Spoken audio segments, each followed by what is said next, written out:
Bonjour à tous et bienvenue sur la chaîne de Papier et de Rêve. Je suis Ursula et aujourd'hui je vais peindre avec vous des fraises.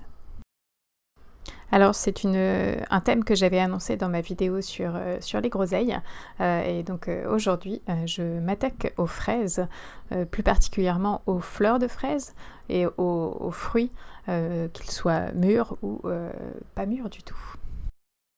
Alors je commence cette aquarelle d'une manière un petit peu particulière puisque je commence à appliquer de la gouache blanche sur mon papier. Alors c'est pas forcément très visible à la caméra, mais j'espère que vous comprenez à peu près ce que je fais. J'utilise donc cette gouache blanche pour créer un masquage sur mon papier qui va me permettre de faire ressortir les tiges et les fleurs de fraises plus claires sur un fond beaucoup plus sombre. Pour que cette technique fonctionne au mieux, il faut toujours appliquer une couche assez épaisse de gouache et bien laisser sécher avant d'appliquer la couleur par-dessus. Et donc lorsque la gouache est totalement sèche, il est temps d'appliquer justement cette couleur. Ici je commence par appliquer un petit peu d'aquarelle et je vais ajouter de l'encre acrylique aussi pour densifier et donner des effets de texture. Mais j'utilise quand même principalement l'aquarelle par-dessus cette gouache blanche. Je crée donc un lavis très libre, très flou pour avoir un arrière-plan intéressant. Pour appliquer cette couche d'aquarelle, j'ai choisi un pinceau plat synthétique. C'est un pinceau très large et très souple. Et c'est exactement ce qu'il faut pour faire ce genre d'aplat d'aquarelle après la gouache. Et je travaille très légèrement. Je n'appuie pas du tout mon pinceau sur le papier. Je le fais effleurer mon papier pour déranger le moins possible cette couche de gouache et que mon masquage soit le plus efficace possible. Et pour les couleurs, j'utilise du bleu d'Indentrène, de l'amazonite véritable et du jaune de nickel azo pour avoir des tons de vert très frais et des nuances qui se mélangent parfaitement. Et maintenant, j'applique cette encre acrylique dont je vous parlais juste précédemment et par-dessus, tout de suite, avant de toucher cette encre acrylique, j'applique aussi du médium de granulation et vous voyez que ça transforme cette encre en une sorte de poudre qui vient se déposer sur le papier et c'est exactement ce que je recherche comme texture pour cette aquarelle. Et juste avant de laisser sécher cette couche, j'applique aussi un film alimentaire pour créer encore plus de texture dans cette zone. Et je vais infuser un petit peu plus de couleur sous le film alimentaire pour que le marquage soit encore plus important et encore plus visible.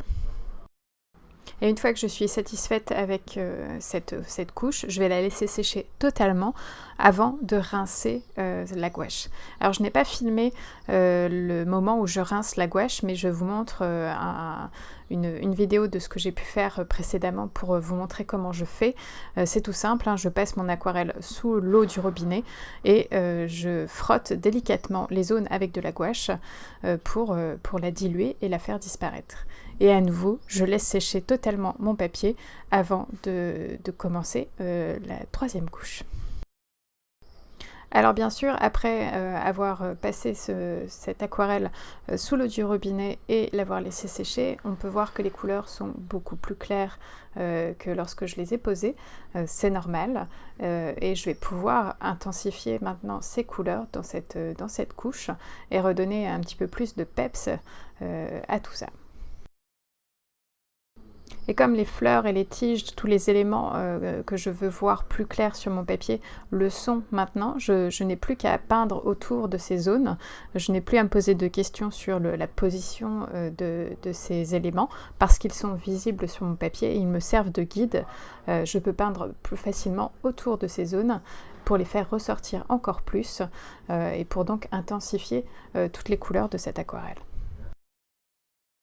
Et sur cette troisième couche, j'utilise encore les mêmes couleurs que sur la deuxième couche pour garder une unité dans les couleurs et que tout soit cohérent.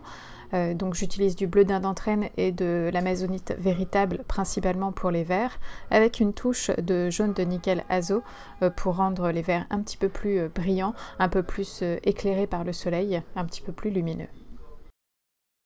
Et si j'ai préféré le bleu d'Inde sur cette aquarelle plutôt que le bleu outre-mer, c'est aussi parce que ce bleu d'Inde est très très sombre et il me permet d'avoir des couleurs presque noires très facilement par la densité de pigments en fait qu'il contient.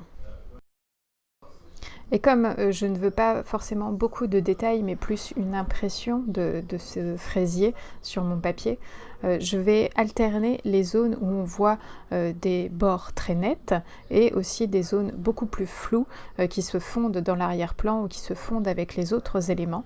Cette variation de bords nets et de bords flous va apporter cette impression de quelque chose qui se passe sur le papier sans avoir de réalisme botanique lié à cette aquarelle. En fait, cette alternance de flou et de net donne un côté assez poétique à l'ensemble et font passer plus facilement une émotion. C'est aussi lié bien sûr avec les couleurs qui sont un peu froides dans cette aquarelle parce que j'utilise beaucoup de tons de bleu et le vert amazonite véritable est un vert très froid. Du coup, on a cette notion de fraîcheur qui est très présente et renforcée en fait par le jaune de nickel azo parce qu'il a cette touche de lumière qu'il apporte à l'aquarelle. Et donc tous ces éléments vont créer une atmosphère à cette aquarelle et c'est exactement ce que je recherche. Jusqu'à maintenant, je n'avais pas du tout ajouté la couleur de mes fraises et je le fais maintenant. C'est un tout petit peu dangereux parce que mon papier n'est pas forcément suffisamment humide. Il est déjà en train de sécher et j'aurais pu courir à la catastrophe avec de grosses auréoles, mais ce n'est pas le cas et je trouve que le rouge se fond parfaitement avec l'arrière-plan et apporte vraiment quelque chose de très intéressant. Et maintenant, je vais laisser sécher cette couche complètement et je vais vous parler du matériel utilisé. Pour les pinceaux, j'ai utilisé un Escoda Ultimo 1 pouce, un pinceau plat, et un Escoda Ultimo numéro 8 à sortie longue. Pour les petits détails, j'ai utilisé un Silver Brush Black Velvet 1/4 de pouce en forme de dague. Et pour appliquer ma gouache au début, un Princeton Neptune 1/4 de pouce. Pour les couleurs, j'ai utilisé du bleu d'Inde de l'amazonite véritable, du jaune de nickel azo, du rouge Windsor, de la couleur lavande et l'encre acrylique Golden Indigo et bien sûr mon médium de granulation de Winsor & Newton. Et aujourd'hui mon papier est un papier Arches en grain satiné.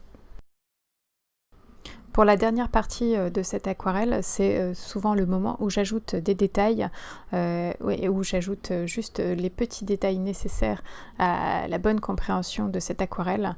Mais ici, je trouvais que ça manquait un petit peu de contraste entre l'arrière-plan et les tiges de mes fraises.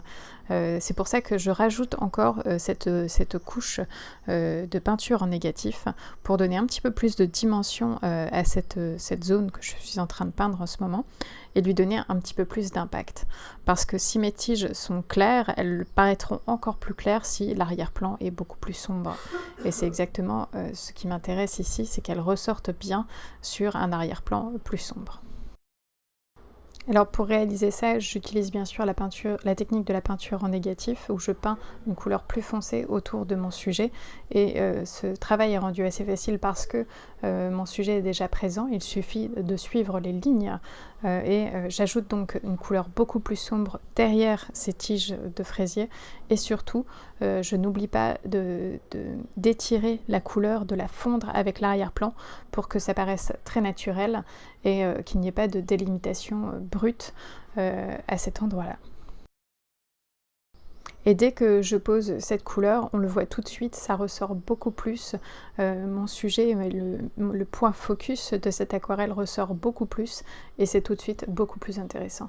Alors peut-être que dans la phase précédente, peut-être même lors de mon premier lavis avec de l'aquarelle, j'aurais pu aller un petit peu plus foncé tout de suite à cet endroit-là.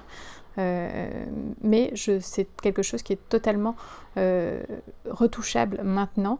Il n'y a pas d'erreur à proprement parler parce que je peux toujours travailler cette zone et la renforcer. Et maintenant, il ne me reste plus qu'à ajouter quelques petits détails comme les nervures sur quelques feuilles et aussi le cœur bien sûr de mes fraisiers que je vais ajouter avec juste un petit peu de jaune de nickel azo. Je vais aussi ajouter un petit peu d'ombre dans les pétales du fraisier avec cette couleur lavande qui va me permettre d'ajouter juste un tout petit peu de dimension et un petit peu une sorte de séparation entre les pétales pour qu'on les comprenne encore mieux. Et avec ces dernières petites touches, mon aquarelle est terminée. Ça a été un vrai plaisir de peindre ce fraisier, surtout parce que c'est aussi un bon souvenir de mes premières fraises que j'ai pu cultiver et manger. Et voici mon aquarelle terminée. Et cette vidéo est à présent terminée, merci de l'avoir regardée jusqu'au bout et j'espère qu'elle vous a plu. N'hésitez pas à aller jeter un coup d'œil sur le blog pour plus d'informations sur cette image et dites-moi ce que vous en pensez dans les commentaires. À bientôt.